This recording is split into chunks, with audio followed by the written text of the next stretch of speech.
ಸಾವಯವ ಕೃಷಿಯಿಂದ ಮಾತ್ರ ಆರೋಗ್ಯಯುತ ಸಮಾಜ ನಿರ್ಮಾಣ ಮಾಡಲು ಸಾಧ್ಯ, ಇಲ್ಲವಾದರೆ ಕಲುಷಿತ ಆಹಾರದಿಂದ ಆರೋಗ್ಯದ ಮೇಲೆ ಗಂಭೀರ ಪರಿಣಾಮ ಬೀರುತ್ತದೆ ಎಂದು ಡಾಕ್ಟರ್ ಎಂಪಿ ತಾನಪ್ಪಗೋಳ ತಿಳಿಸಿದ್ದಾರೆ.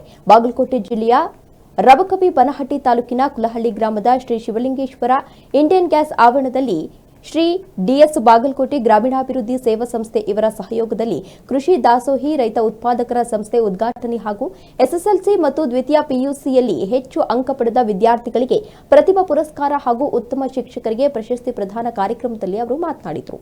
ರೈತರು ಮಣ್ಣು ಪರೀಕ್ಷೆಯನ್ನ ಮಾಡಿ ಬೀಜ ಬಿತ್ತನೆಯನ್ನ ಮಾಡಿದರೆ ಉತ್ತಮ ಬೆಳೆ ಬರಲು ಸಾಧ್ಯ. ಕಬ್ಬು, ಅರಿಶಿಣ, ಮೆಕ್ಕೆಜೋಳ, ಗೋಧಿ ಹಾಗೂ ಕೃಷಿ ಬೆಳೆಗಳ ಕುರಿತು ಸಂಪೂರ್ಣ ಅಧ್ಯಯನ ಮಾಡಿ ಸಾವಯವ ಕೃಷಿ ಕಡೆ ಗಮನ ಹರಿಸಿ ಎಂದು ಸಲಹೆಯನ್ನು ನೀಡಿದ ಅವರು, ರೈತರಿಂದ ರೈತರಿಗಾಗಿ ರೈತರಿಗೋಸ್ಕರ ರೈತ ಉತ್ಪಾದಕರ ಸಂಸ್ಥೆಗಳು ಇಂದು ತಲೆ ಎತ್ತಿ ನಿಂತಿವೆ, ಅದರ ಸಂಪೂರ್ಣ ಲಾಭವನ್ನು ಪಡೆದುಕೊಳ್ಳಿ ಎಂದು ತಿಳಿಸಿದ್ದಾರೆ.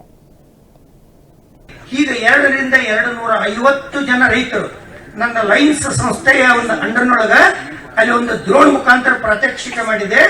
ಅದರಲ್ಲಿ ನ್ಯಾನೋ ಯೂರಿಯಾ ಇಡೀ ದೇಶಾದ್ಯಂತ ಕರ್ನಾಟಕದಾದ್ಯಂತ ಯೂರಿಯಾ ದೊರೆಯುವುದು. ಆಗ ರೈತರೆಲ್ಲ ಒಂದು ತಪ್ಪು ಕಲ್ಪನೆ ಇದೆ, ಆ ಯೂರಿಯಾ ಗೊಬ್ಬರ ಹಾಕಿದ್ರನ ಬೆಳೀತದೆ. ಆದ್ರೆ ಯೂರಿಯಾ ಗೊಬ್ಬರ ಹಾಕೋದಕ್ಕ ನ್ಯಾನೋ ಯೂರಿಯಾ, ನ್ಯಾನೋ ಡಿಒಪಿ ಮತ್ತು ನ್ಯೂಟ್ರೆಕ್ಸ್ ಅಂತ ಇನ್ನೊಂದು ಬರ್ತದೆ. ನ್ಯೂಟ್ರೆಕ್ಸ್ ಅಂತ ಇನ್ನೊಂದು ಬರ್ತದೆ. ಇವರು ಪ್ರತ್ಯಕ್ಷವಾಗಿ ನಡೀತದೆ.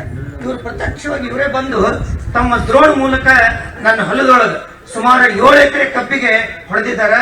ಅವರು ಹೊಡೆದ 15 ದಿವಸ ಒಳಗ ಆ ಕಬ್ಬಿನ ಆಕಾರ